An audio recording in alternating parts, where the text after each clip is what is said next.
Good morning, good morning, good morning, good morning, good morning sa inyo guys. Okay, nandito na naman ako ulit sa inyo guys.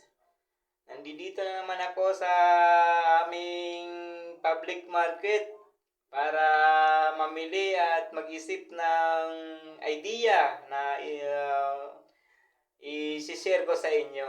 Ayan. So, dito, ayan, bali sa aking paglalakad, as usual ulit, ang uunahin ko dyan ay yung mga pangailangan ko lang sa tindahan. Ayan. So, lakad-lakad tayo ngayon. Pero ang mga bibilin ko ngayon guys, as usual, konti lang din naman. Ayan. So, konti lang yung mga bibilin ko sa paninda. At may naisip na din akong uulamin natin para ma-share ko sa inyo kasi yung aking mudra nag-request na magtinola daw. Ayan, gustong gusto niyang kumain ng manok. Puro daw gulay ang niluluto ko at yung isda. Ayan, so ito na nga ako ngayon guys. Bali, nakapamili na din ako diyan ng kailangan ko lang sa tindahan. So, konti lang naman yan. So, pagkatapos ko dyan, matik na didiretso na ako sa tindahan ng mga manok at makapili ng party-party ng hita doon kung ano yung makita. Ayan, so gagawin nating tinola. So, mayroon akong isi-share sa inyo guys dito sa aking lulutuin. Bali kasi nakasanayan kasi natin sa tinola ay maglagay ng papaya o kaya sayote na may siling dahon tapos malunggay. Ayan. So dito guys, bali yan na nga, nagpili-pili ako ng parte ng manok dyan na lulutuin ko. So ayan, bali binabalot na niya yung aking nabili. Ayan, so magbabayad at mag-antay ng sukli. Ayan. So dalawa lang naman kami dyan, tapos parang naparami-rami ata yung nabili ko. Kaya pagka marami-rami akong naluluto, minsan yung mga kapitbahay ko dito na ambunan. Ayan. Kasi pag inisip ko kasing madaling masira, ayan, kailangan i-share na lang kaysa naman masira, sayang. So, okay, nakabili na ako dyan guys ng manok. So, didiretso ngayon ako guys dun sa aking suking gulayan. At alam ko kasi na may mga kulang-kulang na akong rekado hindi ako yung may kulang yung rekado lang na ilalagay ko sa aking lulutuin. Yan. Yun lang ang may kulang, hindi ako. Yan. Ako kung saktong-sakto pa naman, ayos pa. Yan. Okay. So dito, bali-bali bumili pala ako dito ng itlog kasi nga, bali pang abang ko lang din ulit sa tindahan. Ayan. So, hindi na natin patatagalin yan para makabili na din ako nung isasahog ko sa tinola. Ayan na naman yung mga pulis. Ayan, mukhang pagka may mga pulis na ganyan-ganyan, kala mo laging may checkpoint kang dadaanan. Naku. Ayan, so dito na ako guys sa suki kong gulayan. Ayan, so ang binili ko dito, kasi kailangan ko nga nung bawang, sibuyas. Nagkataon naman na yan yung mga tinda ni ate, Suki, wala siyang sayote. Ngayon, ang ilalagay ko dun sa tinola guys, yun nga, yung sayote, tsaka maglalagay ako ng kalabasa. Para naman maiba, hindi yung lagi-lagi nating nakasanayan na luto na nakakain na ganyan. So ito, lalagyan ko to ng kalabasa, tsaka sayo na ako te. Ayan. Di ba yung kalabasa, pampalinaw ng mata. Tapos may kasama pang sayo na ako, te. Yun. Yun ang maganda. Ayan. Ang kagandahan nito guys, pag naluto na yan, malinamnam ang sabaw. Yun ang sasabihin ko sa inyo. Napakasarap ng sabaw niyan. Napakalinamnam. Ang nagkataon nga nung naluto ko yan, bali wala pa nga akong nilagay ng mga dahon dyan. Kasi nag-short na din ang aking budget, hindi na kinaya. Kahit man lang makabili ng isang tali man lang, magkano, hindi na inaabot. So, in fairness naman guys, kahit di mo yan lagyan ng dahon yung tinola, masarap naman. Napasarap siya dun sa kalabasa. So, pagkatapos ko dun guys sa suki ko, ayan, so dito na ako. Sa kabila lang din niya, bumili ako ng sayote. Kahit isang piraso lang. Pang lahok lang dun sa lulutuin nating ulam. Ayan. Yung nagbabantay na istorbo ko yata kasi nagsisilpon. Ako pa yung nakaabala. Nyaks naman yan. Ayan. So, tinimbang niya. Grabe lahat talaga. Nasa timbangan ang presyo, no? Ay, nako. Ayan. So, pagkatapos ko dito guys, bali bumili lang din ako ng isang hiwa na kalabasa. Pang partner ko dun sa sayo na ako, te. Ayan. So, dito, ayan, napabili pa ako dito ng pan pala, yung sandusi ng mantika din. Kailangan din pala nung aking tindahan yun. So, ayan. Bali, binalikan ko lang muna yan dahil yung kalabasa, tinansya ko lang din yung matitira. Kaya nung alam kong may matitira, binalikan ko na lang muna yan. Para makabili ako ng kalabasa, pampalinaw ng mata. Ay, pero sa mga ano guys, hindi to pampalinaw sa mga nagmumotor.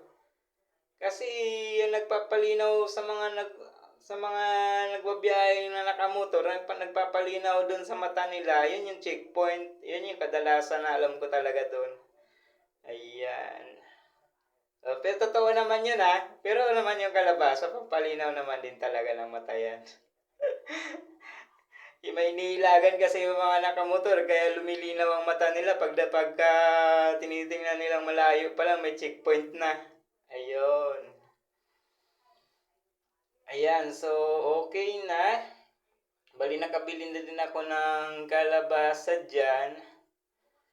Ayun, bali bibit-bitin ko na lang din yung mga pinamili ko. Ayan, binalikan ko dito yung mantika tapos yung itlog din iniwanan ko. Ayan. So nagpasintabi na muna ako kasi nasa harapan niya yung bibit-bitin ko Ayan.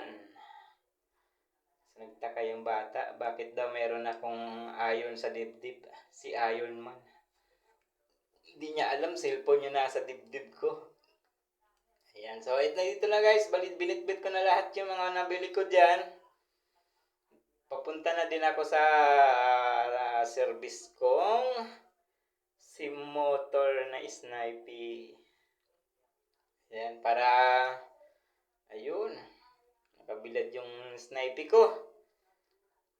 Yan, tinakpan pa nung mga bantay kero. Mga bantay kero dyan sa mga motor. Ayan. So, medyo mabigat-bigat yung dala ko ngayon dahil sa mabigat yung mantika. Tapos, yung itlog, iingatan pa kasi baka nga naman mamaya pagdating doon, puro basag na. Ay, nako, siya ang hirap talaga pagka may itlog na dala-dala. Ayan, So, pinagsali-sali. Nagsama-sama ko na yan dyan. Ang hirap pa naman sa lahat ng mga bibilhin mo dyan ka sa itlog mag-iingat. Lalo na pagkawala sa tray. Yan na yung pinakamasilan kasi matapik lang konti yan. Nako! Iwan ko lang kung may binta mo pa yung itlog na yan. Ayan, so nung inayos ko yung mantika, ayan, tingnan mo kung gaano kaingat maglagay paglagay ng lagayan na yan. Yung magic bag ko kasi bawal na nga yung plastic bag. Hindi mas lalong nahirapan kami. Dapat yung itlog sinasabit-sabit ko na lang yan sa kamay ko para safety yung pagbiyahe ko. Ngayon nasa loob na din ang bag. Okay. So, pagdating ko diyan sa ayan. So, yan na. Bali, tumatakbo na yung ating kabayo. So, ito, kailangan na natin ni Magic para mapabilis-bilis ulit yung oras natin. Ayan. Suggestion ko sa inyo guys, gayahin nyo tong niluto kong ulam. Magandang idea to para matikman nyo yung linamnam ng sabaw ng tinola talaga. Ayan, kung may sobra kayo, maglagay kayo ng dahon. Kung hindi dahon ng sili, yung malunggay. Ayan, ayos na ayos din yan. So, ito guys, yung pinamili ko. Ayan, sayote, kalabasa. Ayan, bawang sibuyas. Yan lang naman pinakang basic na ihalo ko dyan. So, kailangan na nating ayusin yan para maisa lang, kailangan natin hiwa-hiwain na muna yan. Ayan. So, kita mo na, bilis naman ang pangyayari. So, nung naiwa-hiwa ko na yan, okay naman. Tingnan nyo yung tanglad ko, guys. Parang talagang 50-50 na yung tanglad ko. Kasi yung natira pa yan ng nakaraan, sabi ko, baka pwede pa. So, in fairness naman, guys, okay pa naman.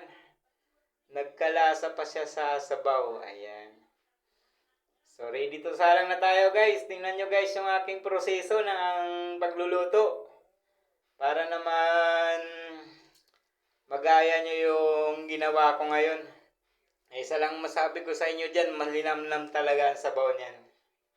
Ayan, dyan ko lang niluto yan sa kaserola para mabilis kumulo yung sabaw. Ayan. So, yung mainit na yung kaserola, matik na yan. Mantika ilalagay pag magigisa, hindi tubig ha. Sa mga nagsusubok magluto, yan. Pag magigisa kayo, mantika ilalagay, hindi tubig.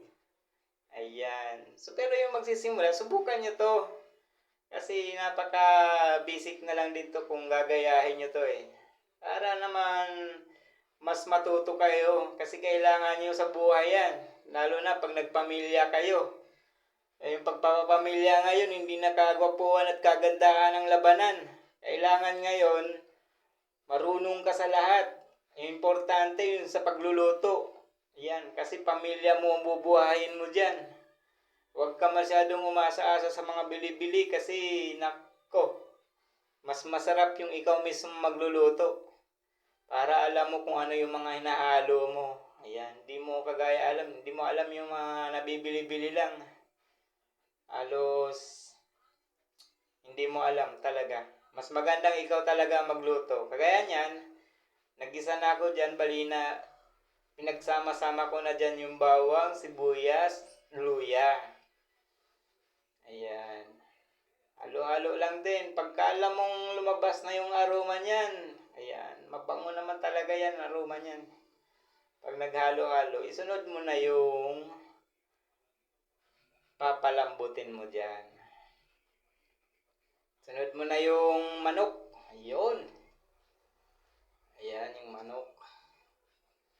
Ayan ginawa ko dyan guys. Yung manok talagang pinalambot ko yan dyan dun sa naging katas niya. Yun yung nagpalambot na sa kanya. Pinatuyo ko talaga. Para pagdating ng paglagay ng sabaw, mabilis na siya. Halos pagsasabay-sabayin ko na yung gulay dyan mamaya. Yun. O yan, gayahin nyo to guys. Yung mga kuwan ngayon, yung mga gustong matuto. Yan lang. Napaka-basic lang yan. Yung mga pang-araw-araw nating kinakain. Pero alam nating the best yan sa katawan natin. Ayan. Pero yan yung manok guys. Minsan lang ako nagluto niya. Nag-request kasi yung mudra ko eh. Kaya napilitan ako magluto. Gusto daw niya may sabawan naman. Ayan. So pinagbigyan ko. Tingnan nyo guys. Talagang lutong-luto yung manok. Naluto talaga dun sa halos natuyo yung katas niya dun sa kaserola. Ayan. Okay. Okay. So, yan na yung sinunod ko guys. Yung tubig niya, ang gagawin nating sabaw. Tatansyahin nyo pa rin yan. Kailangan wag lang sobra o wag lang konti. Yan. Saktuan lang na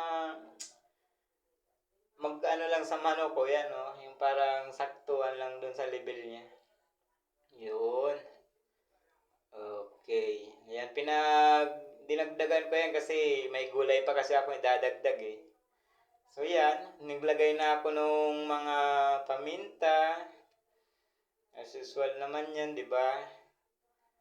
Ayan. So yung isa pa rin yung ano ko diyan sa inyo guys, yung paglalagay ng asin. Kailangan yung asin, di baling wag na sa una maglagay kahit sa panghuli na lang. Yun lang ang sasabihin ko sa inyo pagdating sa pagluluto. Ayan. So, ito guys ito lang naman ay base sa kwan ko. Ayan, sinunod ko na yung cubes. Chicken cubes din yan guys kasi manok yung niluluto natin eh. Ito naman guys sa mga kwan, base lang to sa proseso tsaka sa mga ginagawa ko sa pang-araw-araw. Pero yung mga professional dyan na may mga alam, edi i-comment nyo na lang sa akin guys kung ano pa yung mga magagaling o yung mga alam nyo pa na mas bit pala pwede natin lutuin dyan. So ayan guys, pagkalagay ko ng paminta, ayan, sinunod ko na yung kalabasa tsaka sayunakote. Oh, yun. Ayan, so ganyan, inalo ko lang siya. Tapos, ayan, hihintayin na lang natin kumulo yan. Pagkakulo niyan guys, lasa, tingnan mo naman. Na magic na kaagad. Grabe, ang tindi. Yun, yung pampagana sa kain. Tapos natitira pagkatapos na sa pagkain. Ayan. So yun guys, mga ganyan, madali naman malambot yung gulay na yan eh. So yung manok, luto na yan. Kumbaga parang titimplahan nyo na lang yung sabaw. Ayan, ganyan ako guys pag magtinula ko. May kalabasa. Ayan. Gusto ko sana lagyan din ng dahon yan kasi hindi na rin talaga ako nakabili. Pero yan, okay din naman yan sa tinola. Ayan.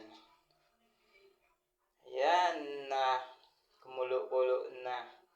Tsaka guys sa pagluluto nyo ng may mga sabaw, pagka may mga nakikita kayong mga bula-bula niyan, tanggalin nyo. Kasi pangit yan pag nakapasok sa katawan natin.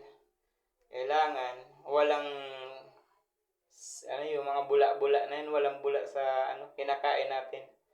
Kasi parang ayun lang sa pagkakaalam ko kasi parang sabi nung iba kasi parang yung namumuo din daw na mga dumi-dumi yan sa niluto natin.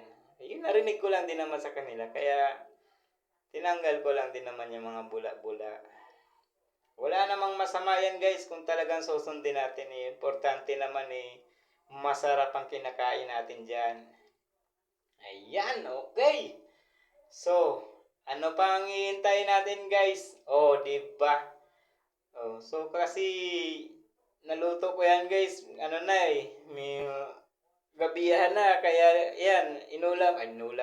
Kinain ko na lang siya ng ulam na walang kanin kasi gabihan na. Kaya gaya naman din ang sabi ko sa inyo, pagka sa gabi na ako nakain, ganyan na lang kinakain ko guys. Hindi na ako nagkakain ng kanin. Kasi sa tanghali, kanina, ang kinain ko kasi yung tira-tira na namang ulam kasi ayaw kong masayang. Kaya yun yung nakain ko. So yan, bali, niluto ko na siya paggabi na. Okay. So yun yung kinain ko lang. Pero in fairness naman, tinikman ko siya, masarap guys. Gayahin nyo to guys. Isang recommendation sa inyo yan na lutuin nyo yung ganitong luto. Para nalalagyan natin ng sustansya yung katawan natin. So ayan. Magmamagic na tayo guys para mapabilis tayo sa oras. So guys, salamat sa pagsama nyo sa akin guys. I-favor ko lang sa inyo yung like, share, and follow. Subscribe na din guys para ma-update kayo dun sa video mga na-upload ko. Ayan. So, So, nakalipas na naman tayo guys ng isang araw. So, awa naman ng Diyos nakakain tayo ng masarap. So, maraming salamat sa inyo sa subaybay sa ginawa ko. So, ingat po kayo palagi. Mahal ko kayo. Thank you, thank you, thank you.